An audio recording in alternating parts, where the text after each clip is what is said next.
Well, I invite you to come on in and find a seat, and we're about ready to begin.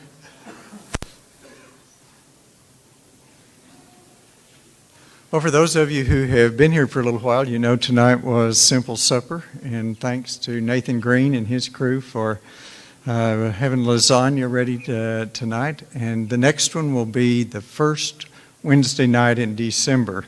So if it slipped up on you tonight and you forgot about it, just go ahead and mark your calendar, and we'll look for you on that Wednesday night as well.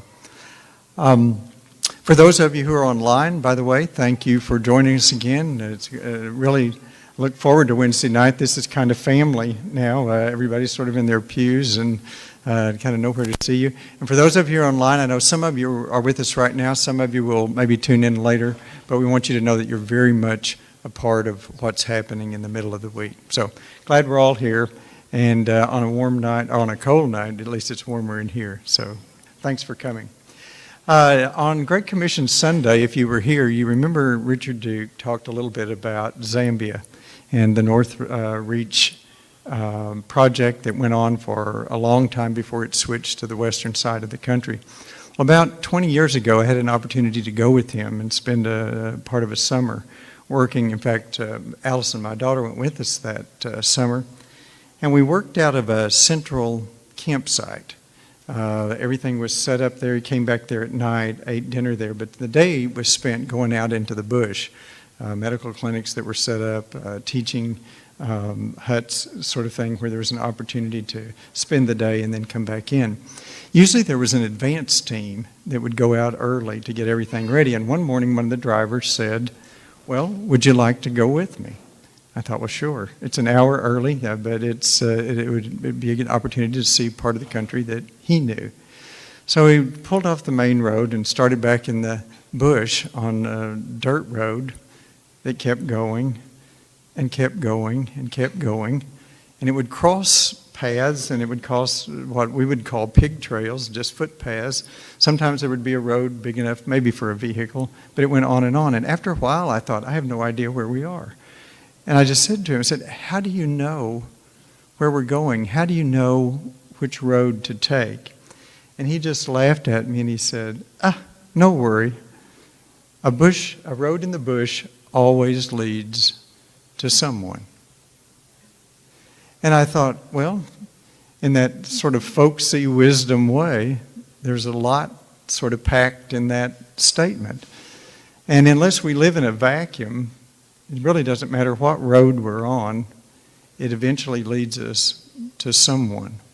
And when it does, we find ourselves very much like the 72 who were sent out last week, when we talked about them as far as their mission, that when we cross paths with someone, that's our challenge. And that's our opportunity to try to understand who it is that we've just encountered. What's their backstory? Why is it that they interact with us the way that they do? And I think as much as anything else, will there be an opportunity to develop a significant relationship or not? And if we do, will it be a relationship that brings us closer to God or takes us farther away? And then we almost have to examine ourselves. Are we in a position to influence someone else to bring them closer to God, or will we push them away in the process? So as we look at that and we think about relationships, I want to talk just a minute about the background for the text tonight, and then Danny will read it for us as usual. But just like us, Jesus in his human form on this earth was created for relationship. And Sunday, Jordan gave us a great character study of Jesus in his relationship with a family who lived in Bethany. If you remember, Bethany is about 2 miles outside Jerusalem. It's about a half-day hike to get there. And in Bethany, this is the staging area for Jesus in his last entry into Jerusalem for the final Passover. But in Bethany, he has the relationship with a family that becomes significant in his life. 3 siblings, Lazarus, Martha, and Mary. We know his relationship with Lazarus was tight because there are two references in John chapter 11 that talk about him being the one that Jesus loved, not in the way the reference to John the apostle, but when the sisters send a message to Jesus that their brother is sick, they clarify who they're talking about. They say, he's the one you love that's sick. And later when Jesus comes to Bethany, the people who are watching him, when they see him weep, they refer to him as, oh, see how much he loved Lazarus. So there was an obviously mutually appreciative relationship between the two of them. And then we have Martha, who was the type A sort of director of things. She was the hostess of the Bethany bed and breakfast. If you stayed with her, you had clean sheets, you had tasty meals, you were guaranteed a wake-up call. Everything was as it should be. But Martha loved Jesus. If we look at in Luke chapter 10, there's the episode of where it says she opened her home to him.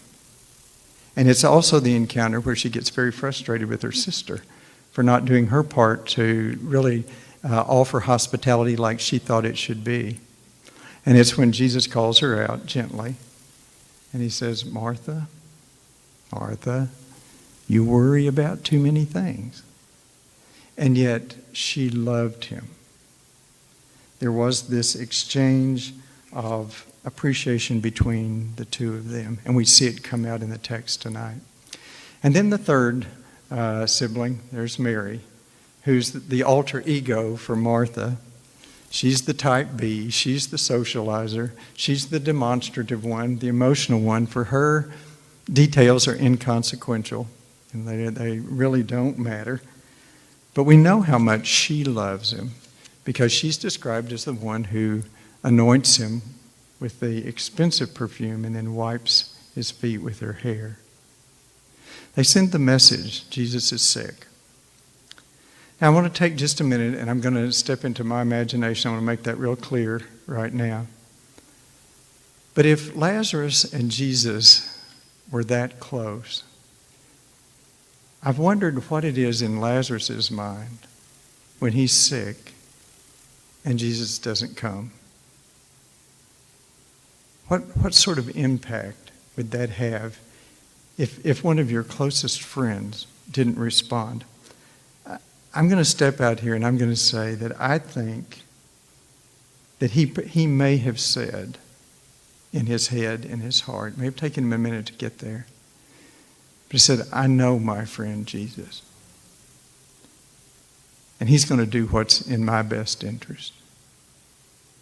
And I know he can make me well. But if he doesn't, he's still Jesus. And he's still my friend. That's what tight friends can say for each other. It reminds me, you may remember Dr. Kent Brantley, who was in Liberia as a missionary and contracted Ebola, should have died, except really by the grace of God and an experimental drug that was made available to him. But on the Sunday morning after his diagnosis was made, his preacher from Texas got a hold of him by phone and he said, do you have a message that you'd like for me to give the congregation today? And this is from his book. He says, tell them this. Thank you for praying for me. I just want God to be glorified in my life or in my death, either way. I know that God can save me. I know he can. But even if he doesn't, I don't want to deny him. I want to be faithful to him. There's a relationship there. It's very reminiscent of the princes who were called out, Shadrach, Meshach, and Abednego, because they wouldn't do what they were asked to do. And they said, look, we're not going to do that. We don't know how this is going to play out, but it does not change our relationship. So as this unfolds, Jesus really makes the same statement as to why he didn't come. And it says, or he says, this incident is for God's glory, so that God's Son may be glorified through it. It's almost word for word what's said here. Jesus understands that his delay is going to put a strain on these relationships. I mean, we see evidence of it. Who meets him first? Martha. She comes out to him, and what's one of the first things she says? Well, if you had gotten here, this wouldn't have happened. I mean, she's emoting what her heart is saying. If you had come, this would... And then she goes on to say, look, I know you could have. I know you could. I still believe that you who are who you said, but the expectation was that because they asked, that he should have come. And then he engages Mary. She does the very same thing. She says, if you had just come, this wouldn't have happened. And then she can't even go on. She just melts down. And she starts crying and weeping, and he sees her, and he's so connected that he weeps himself, not only at the death of Lazarus, but at the grief that Lazarus' sister is experiencing. And then there's another group there. There's this group of friends, or Jews, it says, who have come from Jerusalem to mourn with Mary. And part of them see what's happening, and they empathize. I'll accelerate on through this because I want us to get to the end here. But really where we were going with this is that the result of the response to Jesus healing Lazarus really put a strain on relationships at that point. Before he calls Lazarus out of the tomb, there is this stressful moment where Martha's struggling, Mary's brokenhearted, and the Jews who are with them divide into two groups. They have those who are more convinced that he is who he is, and we have the groups who can't wait to get back to Jerusalem to tell on him. And when they do, the Sanhedrin meets, and the plot to kill him now is put in place. So that's sort of the surrounding aspect of what Danny will read for us now. And if you're, let me get back to there. That's the text if you want to be looking for it.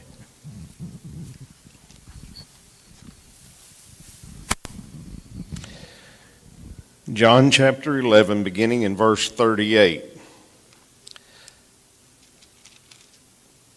Again, Jesus felt very upset. Jesus came to the tomb where Lazarus was. The tomb was a cave with a large stone covering the entrance. Jesus said, "Move the stone away." Martha said, "But Lord, it's been 4 days since Lazarus died. There'll be a bad smell." Martha was the sister of the dead man Lazarus. Then Jesus said to Martha, "Remember what I told you? I said that if you believed, then you would see the glory of God." So they moved the stone away from the entrance. Then Jesus looked up and said, "Father, I thank you that you heard me. I know that you always hear me. But I said these things because of the people here around me. I want them to believe that you sent me." After Jesus said this, he called in a loud voice, "Lazarus, come out." The dead man Lazarus came out. His hands and feet were wrapped with pieces of cloth. He had a handkerchief over his face. And Jesus said to the people, "Take the cloth off of him and let him go." There were many Jews that came to visit Mary. They saw what Jesus did, and many of these Jews believed in Jesus. But some of the Jews went to the Pharisees. They told the Pharisees what Jesus did. And then the leading priests and the Pharisees called a meeting of the Jewish council. They said, "What should we do? This man Jesus is doing many miracles. If we let him continue doing these things, all the people will believe in him. Then the Romans will come and take away our temple and our nation. One of the men there was Caiaphas. He was the high priest that year. Caiaphas said, "You people know nothing. It is better for one man to die for the people than for the whole nation to be destroyed. But you don't realize this." Caiaphas did not think of this himself. He was the high priest that year. So he was really prophesying that Jesus would die for the Jewish people. Yes, Jesus would die for the Jewish people. But Jesus would also die for God's other children that were scattered in all the world. He would die to bring them all together and make them one people. That day, the Jewish leaders began planning to kill Jesus. Thank you, Danny. You can tell as this passage comes to its conclusion that the relationships that start out in this chapter are very positive, they're very endearing, they're very loving, they're very mutually respectful. And yet you get to the end here and everything has fallen apart. Jesus goes away to the Judean desert, comes back 6 days before the Passover, his last trip into Jerusalem. And Bethany is the staging area for this. But when he takes that hike over the mountain, that 2 miles to go into town, the whole series of relationships that he has known either tangentially or more closely suddenly change. They're all going to be tested. Who shares his values? Who can he trust? Who shares his passion? Who understands that this world is not his home or their home either? And all of that now is going to come to pass. So we use this tonight in the relationship of God the Father and Jesus his Son to take a deep breath and look at how do we teach our children to examine relationships? How do we help them understand what it is when you are connecting, when a road in the bush leads you to someone? And then what do you do with that encounter? We'd all agree that it's not good for us to be alone. God told us that from the very beginning in Scripture. Told Adam that, created Eve. And we know the story, but it leaves us with this tension, sometimes wanting solitude. We just need a private space to get our head together. And at the same time, as Dr. Burks would say, craving camaraderie, where we really want to be together and yet we're pulled in a different direction to be apart. So whenever we're in an isolated situation, what can happen? Why is it not good not to have relationships? Back in March of this year, the CDC released a study or a paper on the health risks of social isolation and loneliness. This comes obviously after COVID and a look backward. And the idea is that if you are isolated for a long enough period of time, it has an adverse effect on health. Heart disease, stroke, type 2 diabetes, dementia, even accelerated death in some circumstances. I highlighted the red because those are more involved, I think, in the quality, the quantity, the longevity of relationships. Depression, anxiety, addiction, suicide, self-harm can all be advanced by loneliness or by isolation. So as we think about relationships, it's important to consider the fact that some are better than others. And so now we're going to step into how do we sort those out so that our children can make good decisions as well. Well, the very best relationships are those where iron sharpens iron. Maybe like last night, if you took your children out. Some relationships are a trick, some are a treat. But in the best of relationships, we're better together when we're in that sort of a friendship. The writer of Proverbs tells us that one who has unreliable friends soon comes to ruin. But there is a friend who sticks closer than a brother. And Jesus himself it makes the statement, greater love has no one than this, that he lay down his life for his friends. And then he puts a qualifier on it. You are my friends if you do what I command you. So we begin to see there's a sort of a dissection of relationship, of friendships, those that are good, those that are perhaps not so good. And if we go to the other extreme, we might pull up this. William Shakespeare's play, Julius Caesar, based on history. Caesar's about to claim or announce that he will be emperor. The senators don't like that. They lure him to the capital on the Ides of March. They stab him, they murder him, and he looks up and he sees his closest friend, Brutus. And he says, Et tu, Brute? You too? I mean, is this you as well? And then this statement is Mark Antony in his indictment of Brutus, where he says, For Brutus, as you know, was Caesar's angel. Judge, O you gods, how dearly Caesar loved him. This was the most unkindest cut of all. And so the idea in this statement is that, yes, the stab wound killed him physically, but the treachery, the betrayal of trust was actually what broke him. All right. And then we have relationships. This is Tennyson, who wrote the epic poem in memory of his closest friend who died unexpectedly. And it's a line that's sort of put out, taken out of context and used a lot of times for comfort in broken relationships, etc. But he's the one who wrote, "'Tis better to have loved and lost than never to have loved at all." And of course, the impact of the statement is that the bond of shared relationship in its best, however short, however long, is better than to have never known what it is to be in that sort of trusting, loyal relationship that is healthy for us. So what does this all have to do with tonight? I want us to do a little fence building. And I think it's important for us to help our children learn how to build fences. So this is your do-it-yourself project for the rest of the time tonight.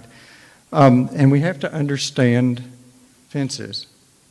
There are fences for privacy. It can be a wall, it can be solid like this one.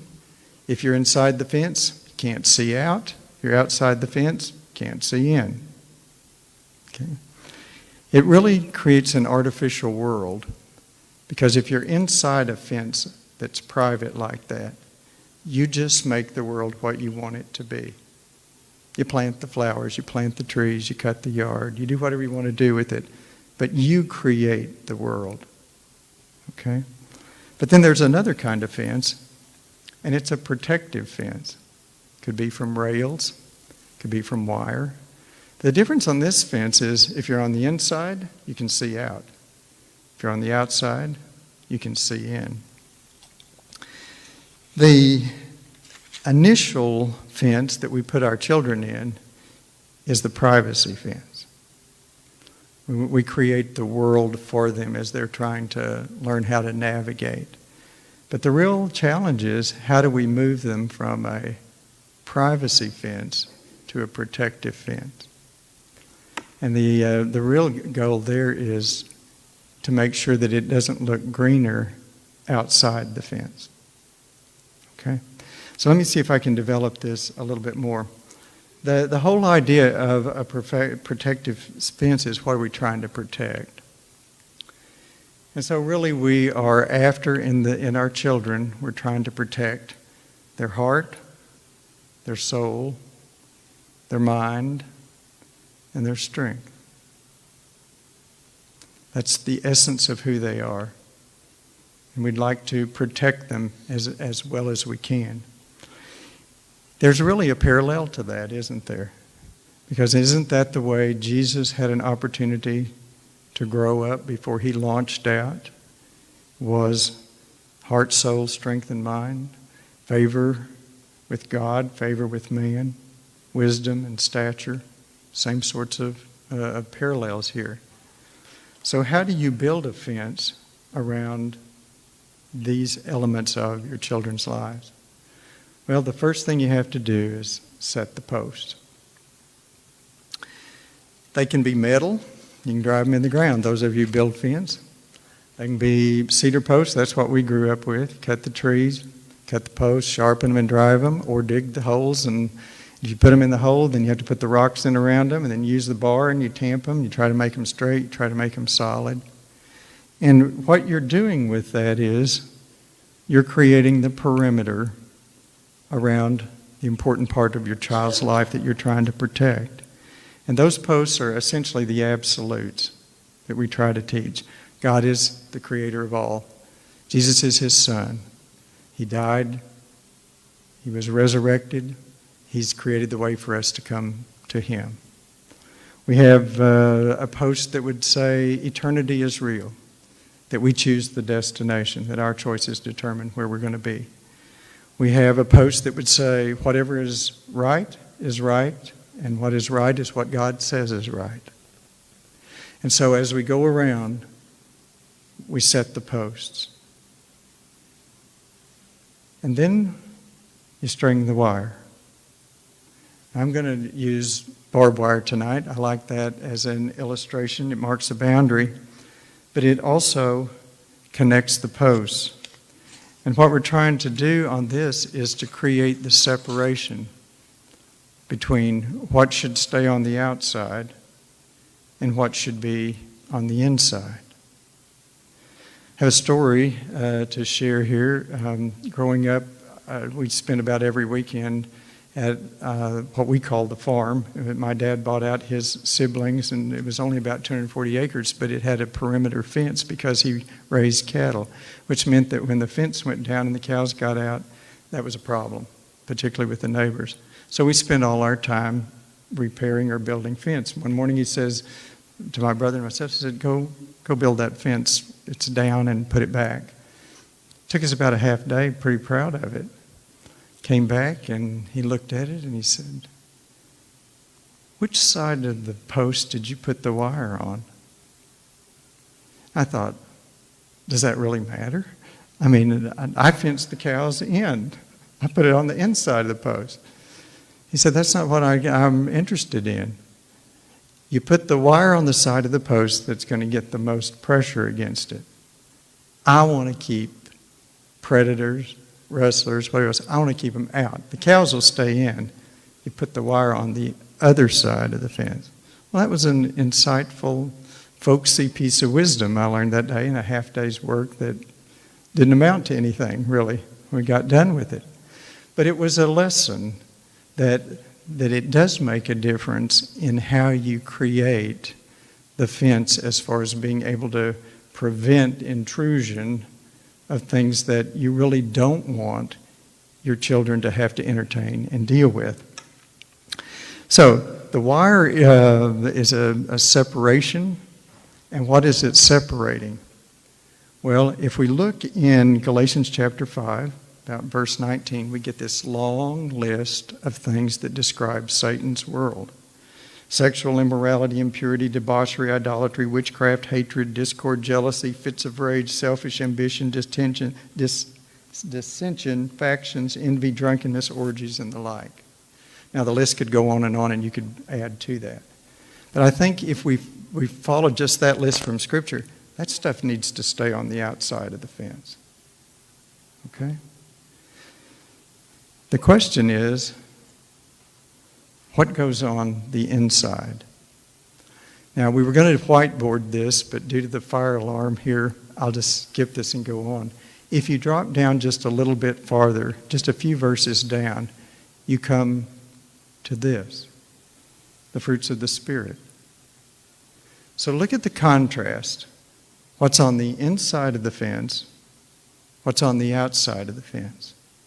What is it that's closest to those innocent aspects of our children? And what is it that we're trying to keep farther away? The last thing that we have to do on this is we have to hang the gate. So for those of you who have built fence and you have the advantage of buying a gate, that's great. If you have to build a gate, it doesn't always look this nice.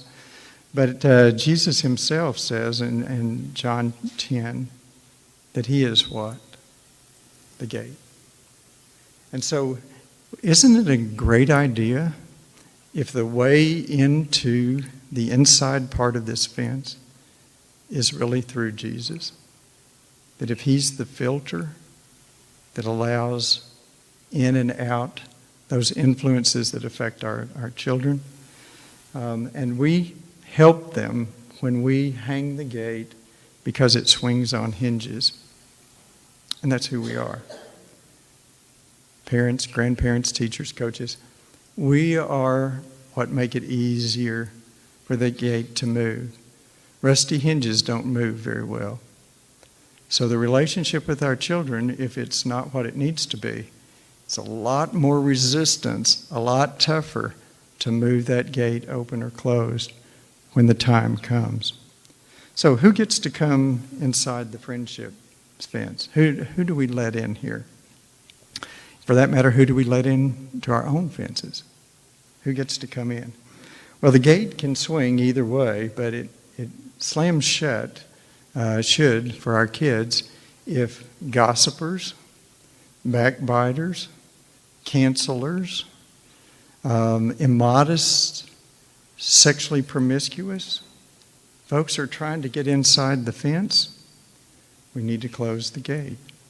Now, when we close the gate, it doesn't mean that we can't interact. Remember, we can see out, they can see in.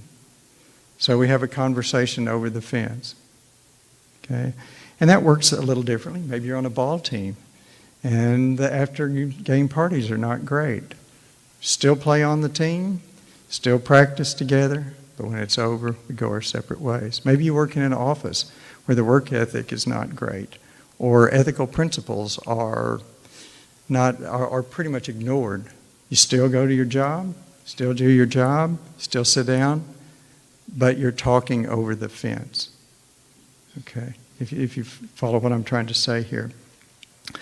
So outsiders can see in, and it may be that you can influence enough that there's a change and they come in through the gate. But there's only one way in. Only one way inside the fence. But once you're inside the fence, there are different levels of relationship in there, and they need to understand this too. You can have what I call casual friendships. These would be folks who have the same values but very different interests. So we can sit down at the lunch table at school and have a conversation, and then everybody goes their different way for recess. We can ride the bus together and have a conversation, get off, go home. That's the end of it. It isn't a relationship that is really developing in any sort of deeper way, but it's inside the fence. Okay, there's a safety about that.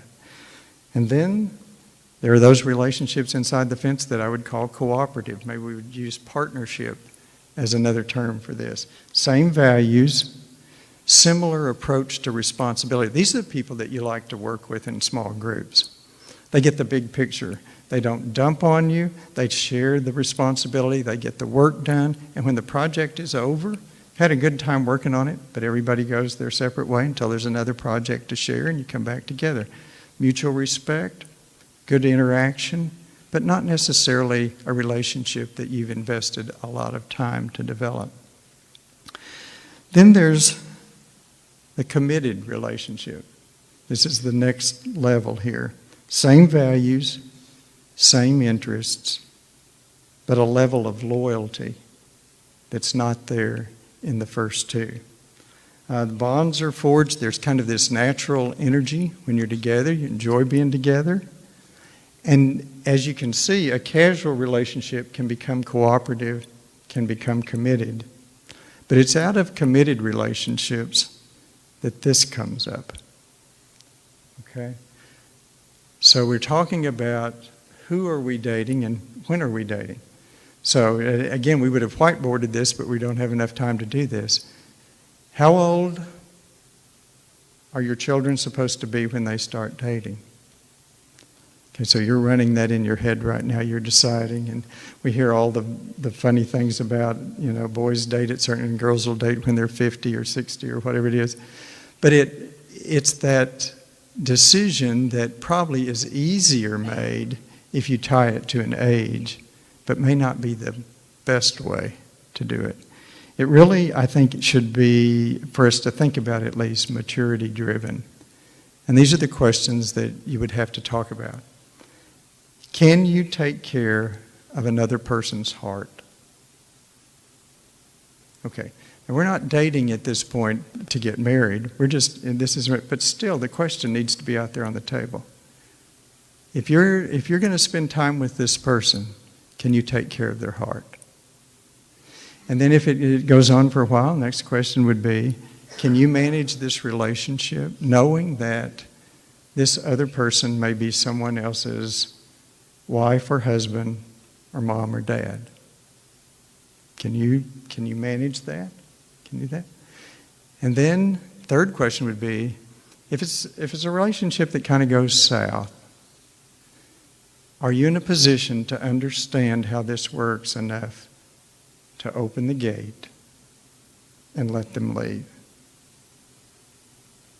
Has nothing to do with 15, 16, 17, 18. Has everything to do with how can I manage the responsibility of relationship. And then if that doesn't go well in the relationship, we don't want our kids to step outside the fence to run with wild stallions or feisty mares. Okay? The idea is that we operate within the fence. Okay? And then the last, of course, if the dating relationship develops, then you move into a covenant relationship. And this is obviously the closest to the things that we're protecting. Because at that point, we are sharing everything that's common. Now there are, marriage obviously is what you think of, but there are also covenant relationships with God the Father, within our family, our biologic family, and with, if we're lucky enough, a friend who would die for us or we would die for them. Those are the covenant relationships that develop after you move around inside this fence. Well, we're about near the end of time here, so I like for us to remember things. Jordan likes to use acronyms and things, little poems or verses or proverbs or whatever. Back in 1982, Randy Stonehill wrote a song. I heard it performed the first time by a cappella on a CD years ago.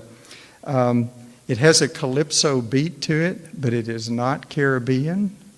It's not a spiritual set to contemporary music, but you'll remember it's shut the door, keep out the devil. All right? But what if we change the words just a little bit? Shut the gate, keep out the devil.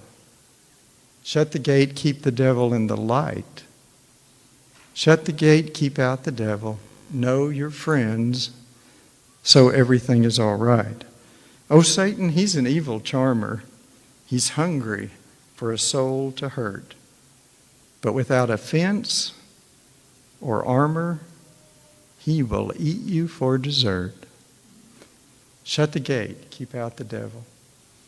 Shut the gate, keep the devil in the light. Shut the gate, keep out the devil. Know your friends, so everything is all right.